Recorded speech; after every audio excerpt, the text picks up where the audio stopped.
Rev up your engines!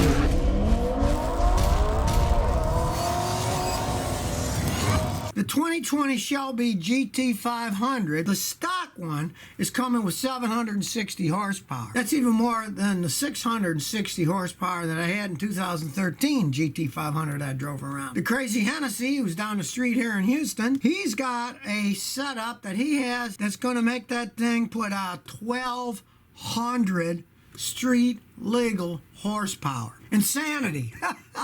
I mean, that was Carroll Shelby's original idea. He was going to make GT thousands made that had 1,200 horsepower. Well, Hennessy's now making them that make 1,200 horsepower. So if you really want 1,200 horsepower and you got a lot of money burning a hole in your pockets, come down to Houston here and you can get one of these Hennessy new 2020 GT 500s and you get 1,200 horsepower if you got a lot of money to buy it, a lot of money for gasoline, and probably a whole bunch more money to pay all the tickets that you're going to get driving it. Refat says, hey Scotty, I live in Buffalo, New York. I'm having trouble choosing between 2019 RAV4 and a Subaru Forester. I see the RAV4 8-speed trannies have issues, being jerky, and the Subaru has a CVT. Well, you know, truthfully, I wouldn't buy either of those vehicles. I like Toyotas, but they do have problems with those 8-speed transmissions, and I would not buy one until they cure the problems and build them correctly. And I would never buy a Subaru with a CVT transmission.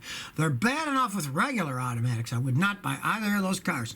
If I were you, I would buy an older RAV4. Or, if you know how to drive a standard, a Subaru with a standard transmission. Their automatic transmissions or CVT transmissions stink. So, you get a standard. I got a customer here. There's a business guy. He fixes AC. And he's got a Subaru. He's got 190,000 miles, but it's a standard transmission and he loves it. I wouldn't buy either of those vehicles because of the transmissions that's in each of them. Ty 1973 says, I'm looking at an '08 Toyota Avalon XLS with 164,000 miles. Is 6,000 too much money to pay or is it fair price?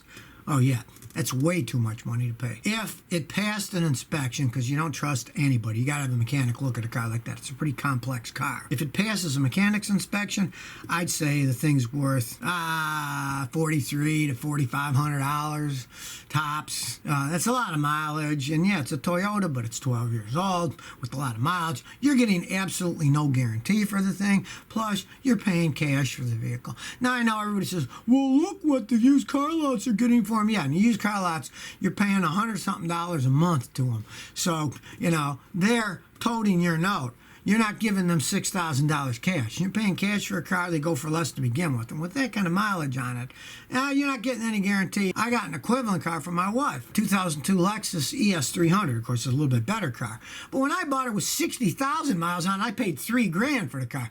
So, you know, that's too much. It can be a good car, get it inspected, pay a lot less if you really want to buy it and the mechanic says it's a good car. Django 25, Scotty, are there any decent years for Dodge Grand Caravans, or are they all pretty unreliable? They're all pretty unreliable. I mean, those are the vans that created the joke. How come Dodge Grand Caravans can hold 8 people? So 7 of them can get out and push while the 8th one steers it, so they can get to the nearest garage to fix the thing. They were extremely unreliable piles of junk. The automatic transmissions may be the worst thing that Chrysler ever put in any vehicle that was ever built. They were just horrible vehicles as they aged.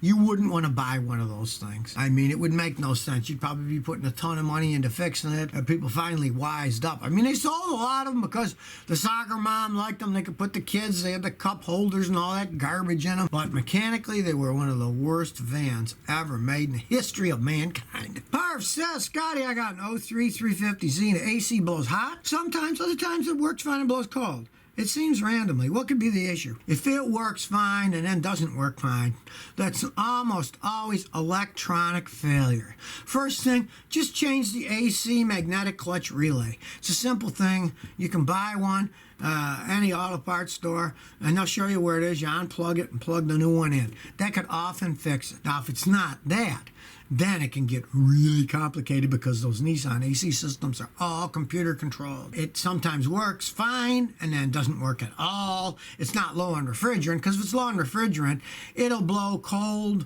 when it's not that hot, and then when it gets hotter, it'll blow not quite as cold but not hot. Then you'd have some kind of serious electronic problem, or it's just wearing out the compressor. The compressor and the clutch wear out. They can do that over time too, and that's very expensive. Pray it's just the AC clutch magnetic relay. Try that first. Tamboy boy. Scotty, I bought new finished liquid bottle, and before I apply, I've seen several reviews saying that it contains cleaners. My question is, can a cleaner reach to the clear coat? Can it reduce the thickness of the clear coat? It is a polish. All polishes are somewhat abrasive. It is a very weak polish, so it's not that thick. The clear coat is the top one, so of course it reaches the clear coat because that's the top of it, right? I've been using stuff for years. I have no problems with it at all. Realize that any polish, if you use it 100,000 times, eventually it will wear things off.